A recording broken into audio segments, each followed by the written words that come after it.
So I'm really excited about our guest today. Her name is Leslie Booker. She is a yoga instructor and much, much more than that. And she will tell you more about what she does.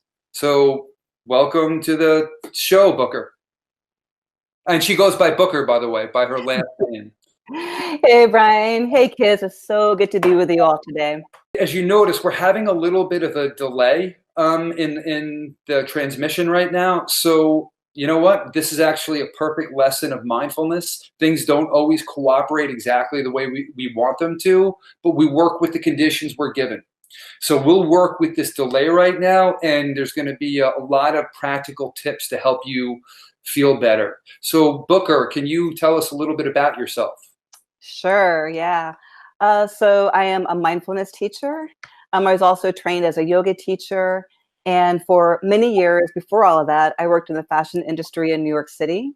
And then I left that industry. I worked in jails teaching yoga and mindfulness to young people. And now, as a mindfulness teacher and a yoga teacher, I help to train teachers, high school teachers, folks in higher education, and I get to lead retreats all around the country. And I feel like all of my work kind of comes together. So there's nothing that I did that was in vain. It all makes sense and it all comes together in the work that I do now, especially now with having this strange delay. Brian and I are used to, or Mr. Simmons and I are used to having this sort of rapport back and forth. And so, but our practice really supports us when things pop up that we aren't expected. It allows us to keep it smiling and roll with the punches. So, and you're going to do some of that with us today. So would you mind walking us through some sort of relaxation, mindfulness, or whatever kind of practice that you think might help us today? Yeah, absolutely. So, like a lot of you, I run a little bit of anxiety in my body. And so sometimes just sitting down and closing my eyes and meditating isn't the right medicine for me. And so I need to ride my bike really vigorously or do some yoga really vigorously to move some of that energy out of my body before I'm able to sit and to do my meditation practice. And so another thing that I really like to do is to help my nervous system to kind of regulate, to calm down. And so that is to look around the room. And I'll tell you why. So if you've ever noticed on nature channels, when they show lions or animals coming out of their caves, they tend to take a couple of steps out and pause and then look around to see what's around. So sometimes they're looking for food, they're looking for shelter, they're looking for water, they're looking to see if they're safe. And so there's a technique called orienting, which allows us to orient to the space that we're in, whether it's a space we've never been before or even in our own home, to allow us to sort of rest our nervous system. And so we start by keeping the eyes wide open and looking over our right shoulder. And I like to take a breath in. And then as I breathe out, to move my head all the way to the other side. And using that out breath again to help move the head. And keep moving at your own pace. And so again, we're keeping the eyes open. It's a really common thing for us when we create some rhythm in our body to close our eyes because it feels really soothing. But we're going to keep our eyes open so that we can notice different colors that we see.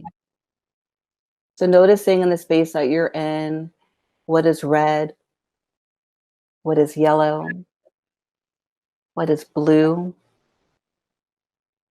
what is green. And you can notice different shapes that are in the space that you're in. So noticing what is gray, what is round, what is square, what is rectangle. Maybe there are things that are diamond or star shaped. So just noticing the different shapes that you're seeing in the space that you're in.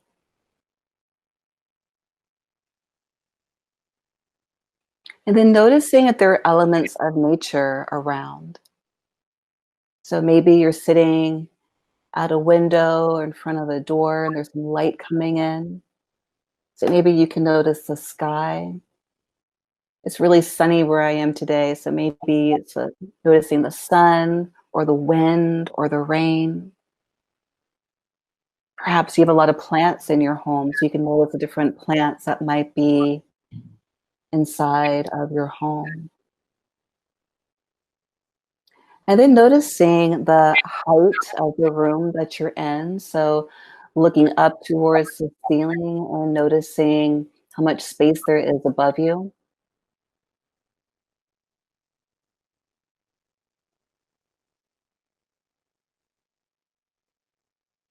And perhaps feeling into the space on either side of you. So noticing the width of your body.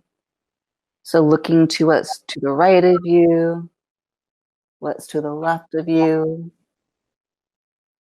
and also noticing the width of your rib cage as you breathe in and as you breathe out.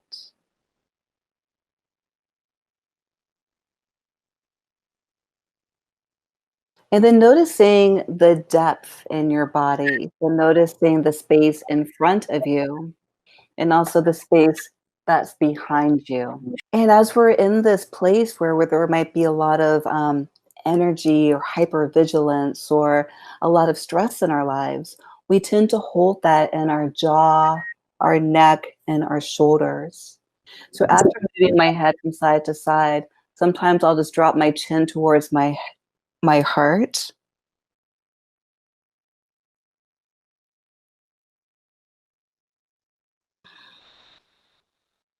And then maybe dropping my right ear to my right shoulder, bringing my right hand over my ear, my left hand to my shoulder, just creating a little bit more space. Taking a breath in, taking a breath out, release, coming back up. And then we'll drop the head to the other side. So now that's left ear to left shoulder. I can bring my right arm over the side of my head, bringing my fingertips to my right shoulder this time, just bringing a little bit more space.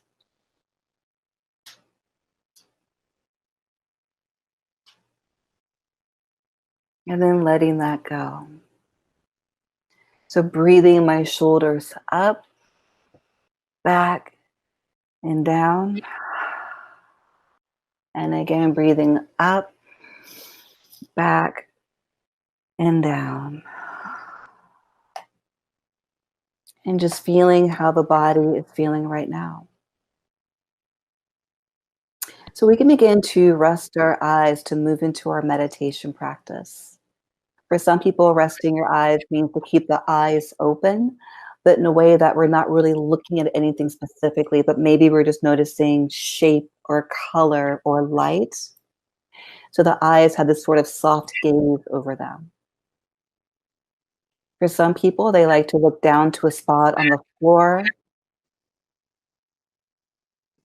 And for other people, resting the eyes means to close the eyes altogether, for the top lid touching the bottom lid.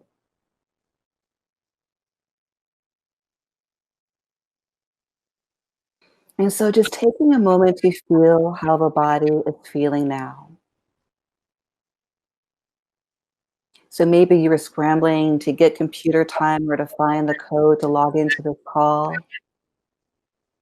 And after moving the body for just a few minutes, do you feel a different energy in the body?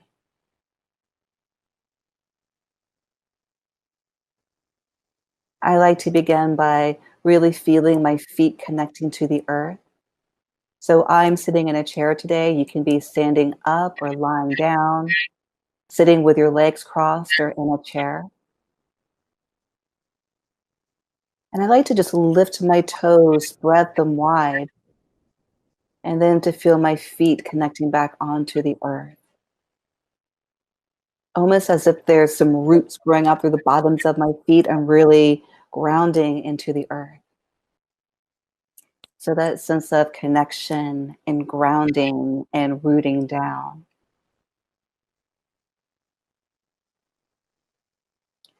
So perhaps flexing the calf muscles, knowing where the bottoms of your legs are.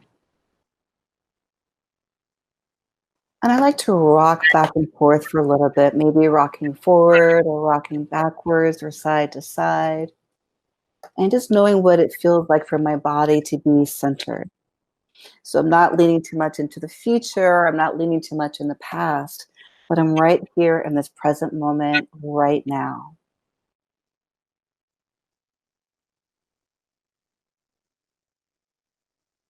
I can breathe my shoulders up towards my ears. And again, bringing my shoulders down so I'm not creating tension and tightness in my neck.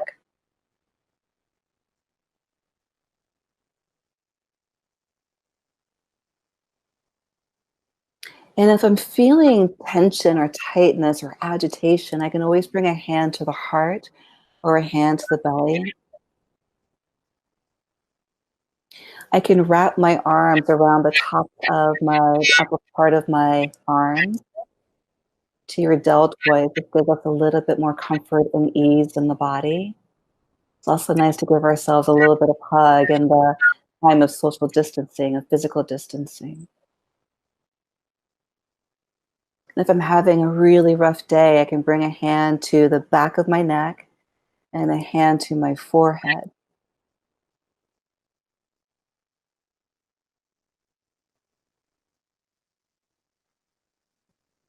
And so exploring any of those techniques of rooting the feet down,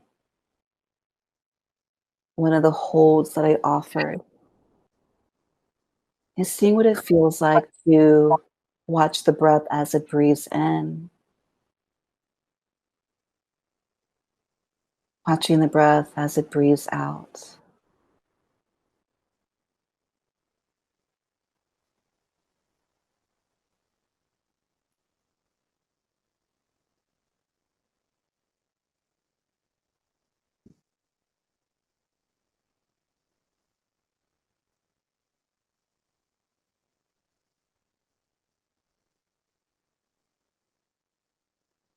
And because we have these healthy, active brains, maybe we're starting to think or worry or make lists. I like to imagine there's a little door on the top of my head that I can just open up and allow all of those things to fly away for a few moments. And then coming back to my feet rooting into the earth, knowing myself sitting in this chair and knowing this breath breathing in and breathing out.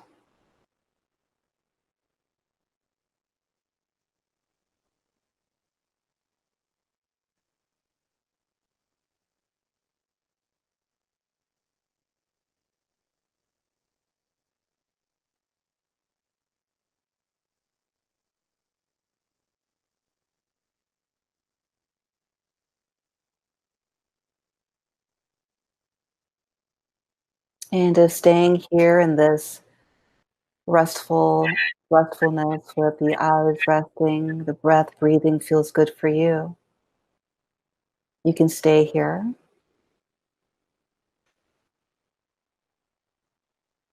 And if you want to take the same feeling with you, you can also do that, tapping back into the body, into the breath as you're listening, as you're speaking, as you're washing dishes. We can carry this practice with us throughout our days, no matter what we're doing.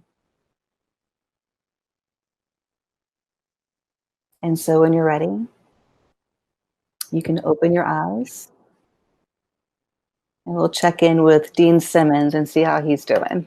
Dean Simmons feels like a champ right now. That was fantastic. Thank you so much for that. I just feel grounded right now. This moment to come back. So you have a fascinating background that you just opened up before, and I want to explore that. Before I do, I would like to just share with you some of the kind of data that I collected from our school right now, what students are dealing with. Give a sense of like what we're really speaking to right now. Yeah. So the question was asked, what aspect of being confined is most frustrating to you? 30% said not seeing friends, 30% said missing my normal routine. Mhm. 30% said not being able to go outside. And 10% said family stress. Yeah. And then which condition am I suffering from most right now? 40% said cabin fever. Okay. So for those of you who don't know what cabin fever is a condition when you're caught inside, and it has the following symptoms: restlessness, like lethargy, being lethargic, really tired, trouble concentrating, lack of patience, food cravings, decreased motivation, difficulty waking up in the morning, frequent naps, hopelessness, changes in weight, and an inability to cope with stress. Yeah. All of those symptoms are contained under that one phrase, cabin fever. 40% said they're suffering from that. Another 40% said they're suffering from loneliness.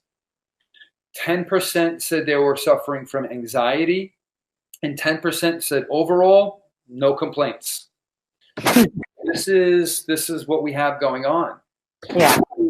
Before we address some of this directly, what inspired you to leave this kind of glamorous career in fashion to go working into prisons and with really some of the most vulnerable members of our society to share these tools of mindfulness and yoga with them? I've always been really curious about human suffering, which is a weird place to start off, but that's always something I've been really interested in. When I was about 9 years old, I saw a person experiencing homelessness for the first time. And for a lot of you kids who grew up in New York City, you're like 9 years old. But my family lived in Japan when I was young. And so we just didn't see that experience. It wasn't until we moved back to Washington, D.C., where I saw a lot of that happening, confused about why people weren't taking care of their people. I had a cousin who had a drug addiction. He's addicted to crack cocaine in the 80s. And we always took care of him. As he was in and out of jail, my family always took him back in. We always cared for him. So being in the fashion industry, um, I thought that, so when I was younger, I didn't know how to handle that, how to see suffering and to do anything about it. I didn't feel like I had any power at that age. And so I became a very angry activist. And so I sort of ran away from all of that and joined the fashion industry. And when I got to the fashion industry, guess what I found? People were still suffering. People who were young and thin and beautiful and had a bunch of money were still suffering. And so I realized that suffering was this universal experience that everyone had, wanting to be with people that we couldn't be with or being stuck with people that we didn't want to be with. Um, it was this universal thing that I just kept seeing over and over again. So I was really curious about the underpinnings of that, where that was coming from. So last week, Sebene Selassie was here, the author of You Belong. And I know that you know her. And Yeah. she created this really powerful metaphor about how the COVID crisis is affecting different segments of our population. And what she said was that what we're learning in this moment is that we're all on the same ocean, but we're all in different boats. Some of our boats have a lot of resources, right? And some people are regarding this as like a vacation, where other people they may have lost their job. Their parents might have lost their job. They might be physically ill. They might be in some way they might not have the privilege that other people have. So in your work, you've gone straight to, I would say, the most privileged people to bring these tools to them. So my first question, and I want to open up with a pretty big question. And sometimes I think it's on people's minds, especially with the kids that I work with. And I'm being 100% honest with this question. No kid has ever asked this to me, but I sense sometimes a kid might be thinking, I respect you, I like you, Simmons, but this is kind of a white thing, yoga and meditation. So how do you respond to that? Is this a white thing? It is not a white thing, and I know it because I am not a white person, and I love these practices. And actually, the practice of yoga, the roots that we know of are from India, and so these are brown people. And if you look at hieroglyphs in Egypt, you see a lot of paintings on these cave walls, which people are in these different shapes, which look like yoga. And so some people think that the origins of yoga are actually in Africa, and then people like kind of migrated, and they were able to connect with people in India and share practice. And when I first came to my mindfulness practice, I first started sitting with a people of color Sangha. And so my first teachers for many years were folks who were Black. A lot of my teaching community had been folks of color. And so my experience has been very deeply rooted with Black folks, brown folks, doing these practices. And what you see on magazines, right, is not actually true. If you look at Yoga Journal or these other magazines, they're going to show you what they want to show you, but it's not actually the reality of who's practicing yoga and meditation in the world right now. You really see someone who looks like me with blonde hair, blue eyes, who was on the cover of Time magazine like this.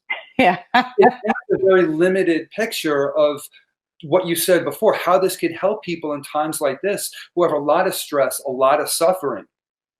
So to that point, what did you learn when you worked? A lot of kids ask this question. When you went into prisons and you worked with incarcerated youth, they were in, the kind of situation we're in now. I mean, more intense than that, but they were imprisoned. We're in prison now. What lessons did you learn from those kids that we could apply in our lives right now? Yeah. So I don't want to say that we're in prison right now. We definitely have a lot of freedoms. We're able to go to the bathroom when we want to. We're able to watch TV when we want to, for the most part. But we definitely are in a position where we don't have as much freedoms as we are used to having. And that can feel incredibly stifling. And I love that you read all of those different levels of cabin fever, all of those things. And a lot of them sound like things that can get in the way of our meditation practice, like being agitated, being confused, not being able to concentrate. And so I found that in working with young people who were locked up, even though their physical bodies were locked up, their minds, their hearts, their souls could never be locked up.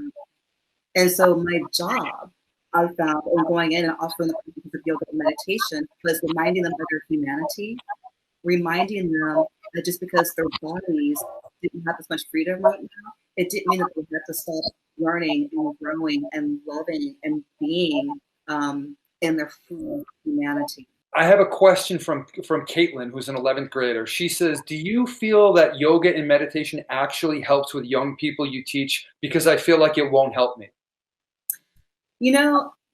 I have never seen it not work for anyone. I'm very hesitant to say this is the thing that's going to fix everything.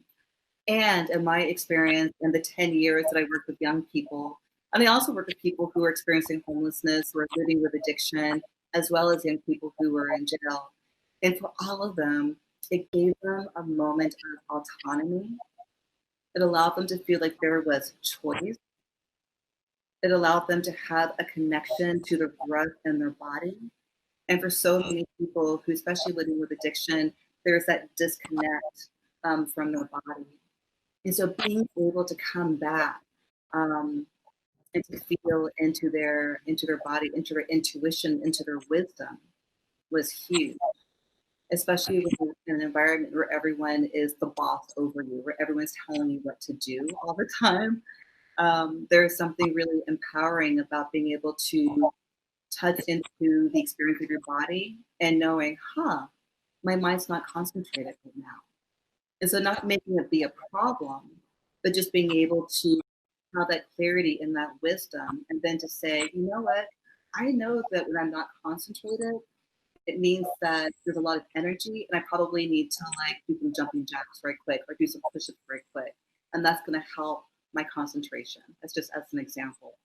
And so I find that the more that we know our body, the more of an intimate relationship that we have with our mind and with our body, the more power we have, the more power that we have in how we live our lives. Are we going to kind of stay in the suffering, or are we moving towards liberation and freedom?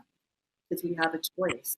throughout the day. And I also constantly ask myself, is this leading me towards freedom and liberation, or is this leading me to deeper suffering? Can you explain what you mean when you say liberation? Because you're using words like liberation, freedom, wisdom. And I know some kids are going to be listening to this and like, what does this mean, wisdom? Does it mean like I memorized something from a textbook, or liberation? What does this have to do with me? So what specifically are you referring to? And so, especially for a lot of young people, we rely so much on what our friends say and what we're reading on social media, maybe even what we're seeing on the news.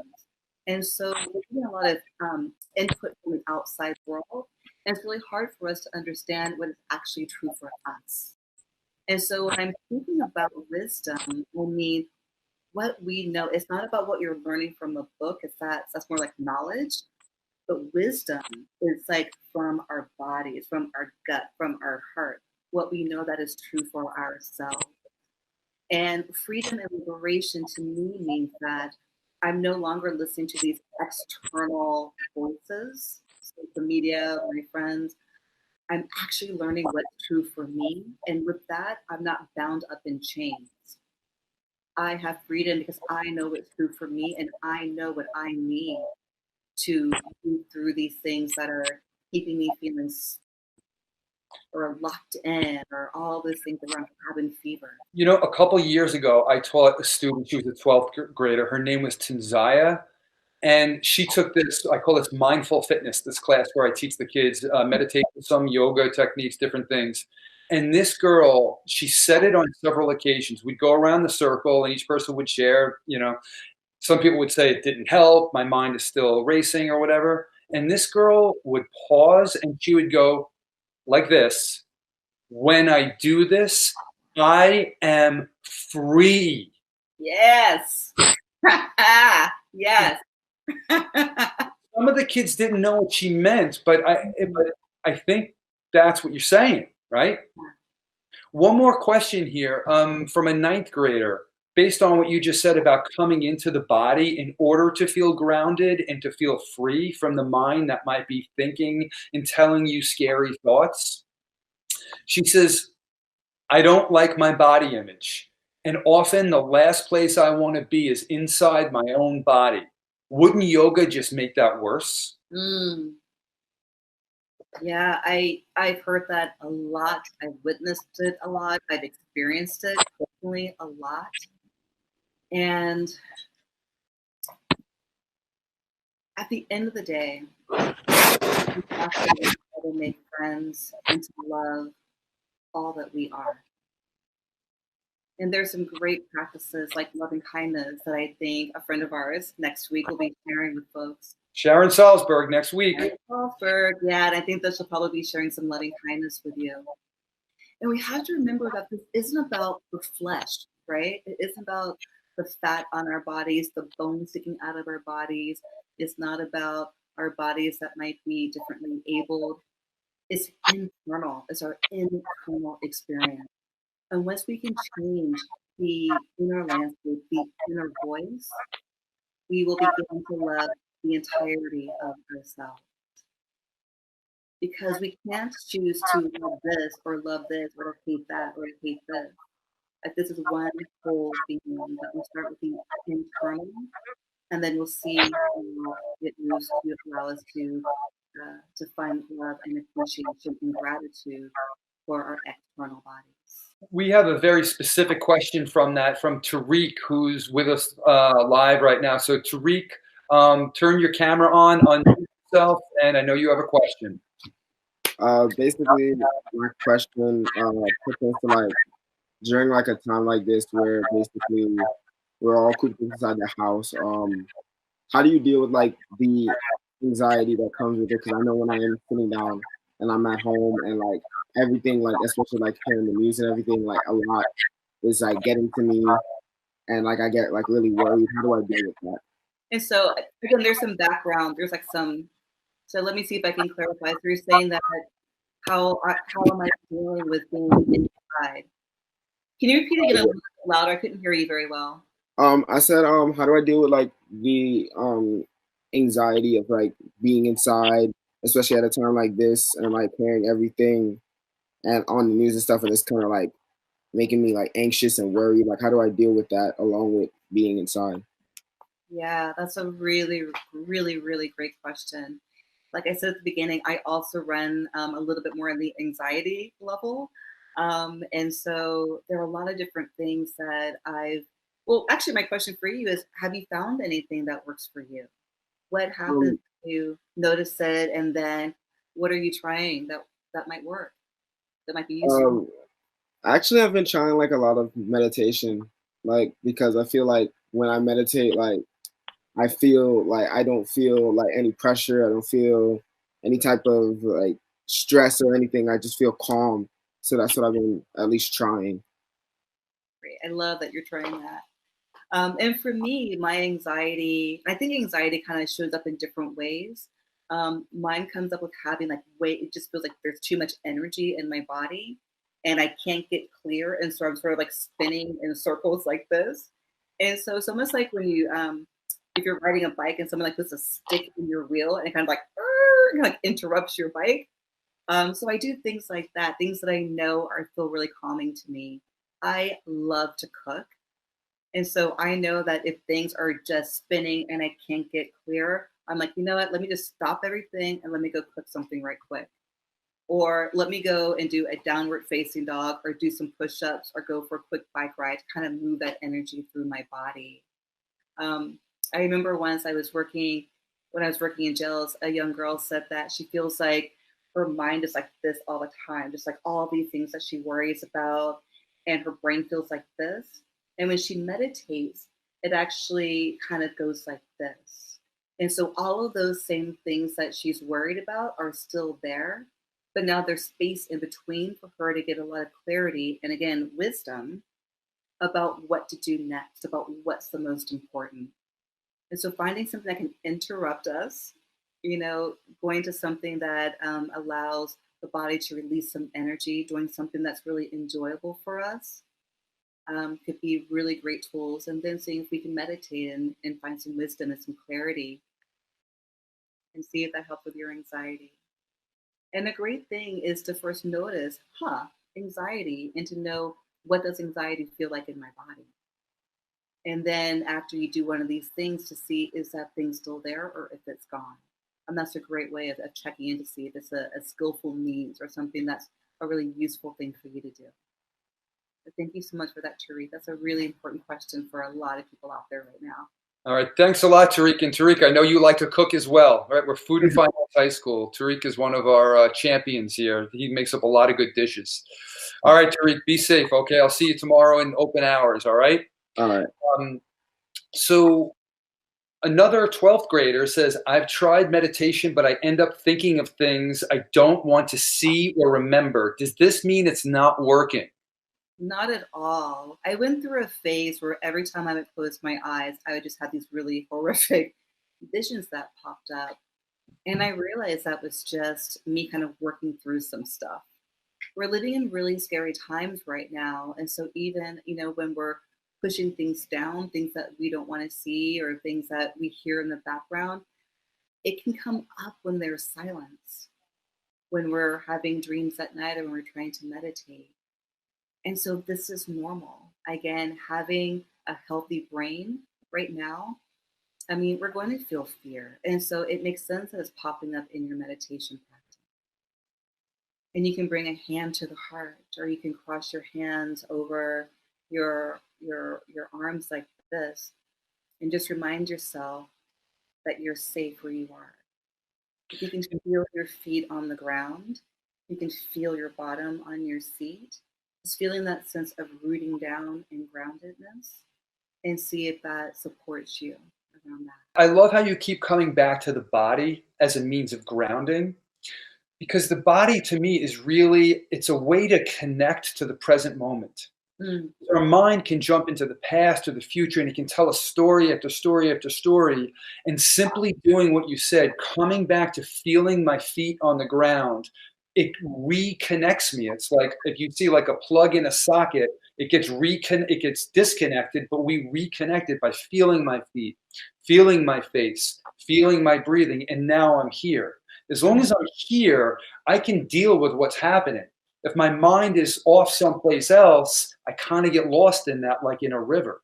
So Yeah, and the mind can create so many stories. Like, I stubbed my toe. Oh my gosh, I have to get my leg amputated. Like, it can jump really fast, right? And so that's why it's so important to kind of jump back to the body and say, is that true? Like, is that true? And I ask myself that a lot when the mind takes off. Yeah, but is that true? And to not beat yourself up, but just being, oh, there's that mind again, being healthy, being vibrant, being alive, and like dreaming into things. So we don't want to punish the mind, right? But we do want to be like, you know what? I'm okay.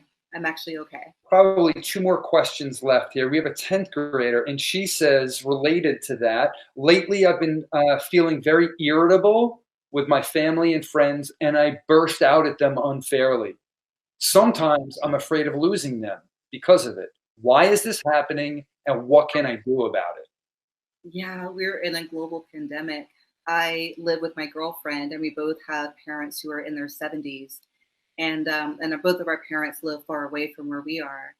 And every day in the first week of this pandemic, our parents were like, "Oh, I went and saw so and so," or "I went to the grocery store," and we were like, "Stay home! You have to stay home!" Because we're so scared of our parents getting sick and losing them, and so we yell at them. It's what we do as humans. I don't know why, but we tend to yell at and hurt the people that we love the most. Is what we do. And so, even with all of these years of practice under my belt and having a lot of years as well as just living on this earth, I still caught myself dropping into like yelling at my dad because he was going out and hanging out with people instead of staying home and being safe. Um, but I realized that I just need to remember that that's my fear that's coming up. And when I can tap in and to be really clear about why I'm lashing out, I can say, "Oh, I'm sorry. I'm yelling at you because I'm scared. I'm yelling at you because I love you and I want you to be safe." And so that's a really beautiful thing about our meditation practice. It allows us to peel back these layers like an onion. So we're not just stuck in that first emotion. We can understand what's underneath it, which typically is fear or wanting people to be safe. What you're describing now really is the wisdom, right? It's not this big thing of wisdom. It's the simple knowing I feel afraid right now, and I'm going to snap at someone because I'm at the edge of my rope. The difference between actually snapping at someone and seeing that and making a different choice, that's wisdom, correct? And that's freedom because you're not being stuck, right? So Right. yeah, it's wisdom that's leading to freedom. Absolutely. And when you're not caught up in these strong emotions, you can actually have more space for communication and clarity and deeper relationships with your friends and your family. Here is from Nuria. She says, how can I meditate at home when there's no privacy with everyone stuck inside together? Yep. That is a great question. And again, I taught mindfulness in jails for 10 years. And if you can learn how to meditate in a jail, you can meditate anywhere. I am convinced of it. I remember one time in the jail, someone had taken out the mattress and were using just the metal frame and slamming it against their cell door, which is a very loud, grinding metal on metal noise. And I said, these are the conditions that we have today. This is what's going on today. My mother's playing music, my sister's playing, I don't know, whatever video games kids are playing today. Like my dad's on the phone. Like all these things can be happening, but they're happening around us. They don't have to impact our bodies. So I love the metaphor of like a mountain and just the stillness of a mountain. And these big mountains, they can have deers running around on them or birds building nests or different animals burrowing into the earth, but it doesn't affect the stability of the mountain. And so part of our practice is knowing that, yes, these things are happening around us. And can I find my stillness in the middle of it? There was a lot of interest in you working in the prison. Many questions were, are you terrified? Are you afraid? Why would you want to do that? And you've told me privately that you love your job. So please explain, like going into a prison in those conditions, which are very, very, very difficult, and so, you know, some might argue dangerous. What do you love about that experience? Mm. And so I worked in juvenile facilities for 10 years. Then I also worked on Rikers Island for 2 years, which New York kids know about Rikers Island, very violent city jail. And I love that work because it was just so raw. People didn't have anything to hide behind anymore. And so what you got was just clarity and truth, you know? Like there was no bullshit. Sorry. But but you know, there wasn't. It was just so true. And so people were their suffering was right there and they said, you know, I want to know how to get out of this. And they really meant it. And so the practice was able to be so much deeper. And so being able to be with people in the time when they are the most scared, where they feel like they have lost everything, and when they're at a place at rock bottom, and to be able to offer this practice that gave them a little bit of hope, a little bit of autonomy, a little bit of coming back to the humanity of themselves. Because once you're locked up, they strip away your name, you become a number. They take away your clothes, you wear a uniform just like everyone else. They try to take everything away from you to take away your humanity. And these practices give that back to them. And it's such a beautiful, beautiful thing to witness. And it was reciprocal. I learned so much from them and I shared these practices and it was really a beautiful way to see the suffering and the end of suffering. I think that that's what you've done. You've helped to give us back our humanity, our hope. And part of that hope is that I won't be held accountable for the fact that you just cursed in high school. We'll keep rolling with that. But in all seriousness, you've done that. You've given us humanity and hope and a lot of practical strategies. So the last question is there anything that you want to share with us? Kids who may be in very, very emotionally difficult circumstances right now, they may feel hopeless. Anything that we haven't discussed that you would like to share with people before we end? I just want to tell kids and your parents, if you're watching, to just keep going. This is a global pandemic, and we've been here before in this world. This is not the first time we've had a virus that has spread throughout the world. We've been through a lot of really big things together, and we've always come out. And so stay close, love each other that you're in your home with. Even if you get frustrated with them, still try to love them so deeply through this, and keep taking care of yourselves. You know, you just said keep going. And Winston Churchill in World War II was in the middle of the bombing raids in London and under complete assault, traumatic death tolls, buildings collapsing around the entire city, moment by moment. People didn't know if they would survive. And the one quote that stuck out to me is he said, when you're going through hell, keep going. Yeah. So that's our message. And Booker, thank you so much for bringing us all of this peace, practical strategy today. Much, much appreciated. We thank you. And maybe you can come to Food and Finance when we can be out of social isolation sometime. Would you do it? Amazing. I would love that so much. You could teach us yoga in person. And Tariq, I will nominate him. He will cook for you, okay? I'm in. Absolutely. Yeah. All right, so next week we have a very special guest named Sharon Salzberg. She is a best-selling author of the book Real Happiness, Real Love, and Real Happiness at Work. Maybe this is something we could have our entire staff read. Real Happiness at Work. And you, Booker, actually contributed to that book. So she will be our guest next week, and the theme is going to be kindness, compassion, and taking care of yourself. So on that note, till next week, stay calm and connected. Take care, everybody. Thanks, Booker. Thank you.